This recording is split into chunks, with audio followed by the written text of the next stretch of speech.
ఆంధ్రప్రదేశ్ రాష్ట్రాన్ని green energy, green hydrogen హబ్గా మార్చనున్నట్టు AP CM Chandrababu స్పష్టం చేశారు.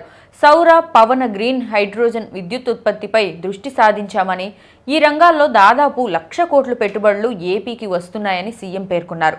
దావోస్లో జరుగుతున్న ప్రపంచ ఆర్థిక సదస్సులో గ్రీన్ ఇండస్ట్రియలైజేషన్ అంశంపై కాన్ఫెడరేషన్ ఆఫ్ ఇండియన్ ఇండస్ట్రీస్ సమావేశం నిర్వహించారు. ఈ సందర్భంగా చంద్రబాబు మాట్లాడుతూ ఆంధ్రప్రదేశ్ పెట్టుబడులకు అత్యంత అనుకూల రాష్ట్రమని వెల్లడించారు. రాజధాని అమరావతి అభివృద్ధి రాష్ట్రంలో పెట్టుబడులకు ఉన్న అనువైన వాతావరణం, వనరులు, స్వర్ణాంధ్ర విజన్ డాక్యుమెంట్ లఘు చిత్రాన్ని సమావేశంలో ప్రదర్శించారు.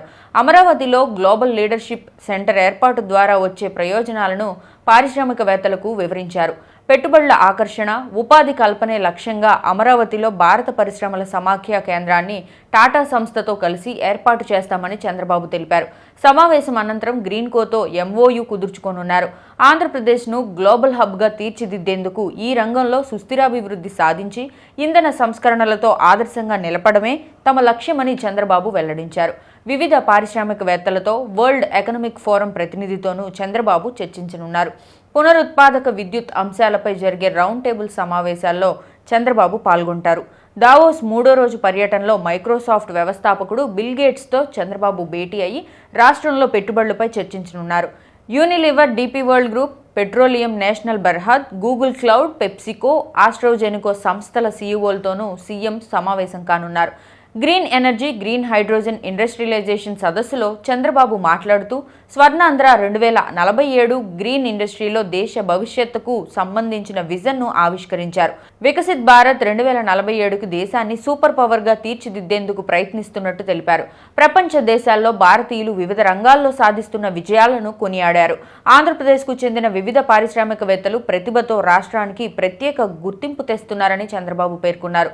సౌర, పవన విద్యుత్ ఉత్పత్తిలో ఏపీ పురోగతి సాధించిందని చంద్రబాబు హర్షం వ్యక్తం చేశారు. దేశ పునరుత్పాదక ఇంధన లక్ష్యాలను వేగవంతం చేయడానికి $21 బిలియన్ పెట్టుబడులతో ఎన్టీపీసీ, ఏపీ జెన్కో భాగస్వామ్యంతో పూడిమడక దగ్గర గ్రీన్ హైడ్రోజన్ ప్రాజెక్టుకు ప్రధాని మోదీ శంకుస్థాపన చేశారని పేర్కొన్నారు. రాష్ట్రంలో బయోఫ్యూయల్ ప్లాంట్ల ఏర్పాటు ద్వారా రిలయన్స్ సంస్థ 65,000 కోట్ల రూపాయలతో పెట్టుబడులు పెడుతోందని, అమరావతిలో సిఐఐ భాగస్వామ్యంతో గ్లోబల్ లీడర్షిప్ సెంటర్ ఏర్పాటు చేసే ఆలోచనలో ఉన్నట్టు చంద్రబాబు పేర్కొన్నారు.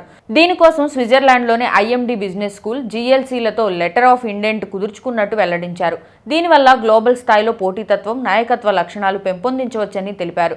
ప్రజల్ని విద్యుత్ ఉత్పత్తిదారులుగా మార్చేందుకు ఇళ్లపై సౌర విద్యుత్ ప్రాజెక్టుల్ని ఏర్పాటు చేస్తున్నట్టు తెలిపారు. కర్బన ఉద్గారాలను తగ్గించేందుకు విద్యుత్ వాహనాల వినియోగాన్ని ప్రోత్సహిస్తున్నట్లు వెల్లడించారు.